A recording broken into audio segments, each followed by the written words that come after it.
বন্ধুরা দেখো আজকের আমি রান্না করব রুই মাছ, গন্ধরাজি রুই মাছ। দেখতে থাকো রেসিপিটা। এদিকে আমার ভাত হয়ে গেছে আর এখানে দেখো আমি জিরে আদা বাটাচ্ছি, আলু কেটে রেখেছি।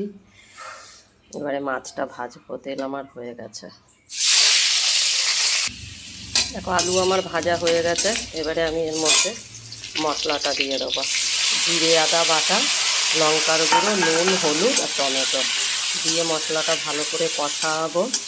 আর এখানে দেখো আমার মাছ ভাজা আছে, আর এখানে দেখো এইটা আছে গন্ধরাজ লেবুর পাতা, এটা আমি পরে দেব। দেখো মশলা আমার কষানো হয়ে গেছে। এবারে আমি এর মধ্যে ঝোল দিয়ে দেবো।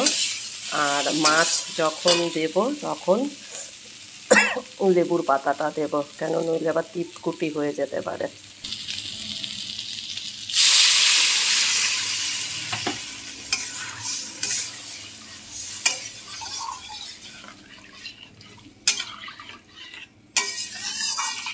ঝোলটা ফুটবে। দেখো মাছের ঝোল আমার ফুটছে। এবারে আমি মাছগুলো দিয়ে দেবো।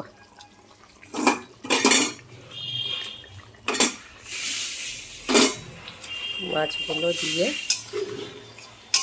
একটুখানি ফুটিয়ে নিয়ে তার উপরে আমি গন্ধরাজ লেবুর পাতাটা দেব। বন্ধুরা তোমরা এইভাবে কোনোদিনও রান্না করে খেয়েছো? আমার মতন একদিন রান্না করে খাবে, দারুণ টেস্ট লাগে। দেখতে থাকো গন্ধরাজি রুই মাছ।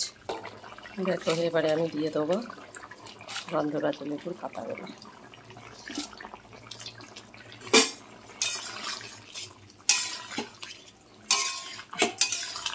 বন্ধুরা কেমন লাগলো আমার ভিডিওটা একটু লাইক, কমেন্ট আর শেয়ার করো। মাছের ঝোল আমার রেডি। এবারে এটাকে আমি একটু গ্যাস নিভিয়ে ঢেকে রাখবো। বেশি ফোটালে কি হবে বলো তো, পাতাটার জন্য তিতো হয়ে যেতে পারে।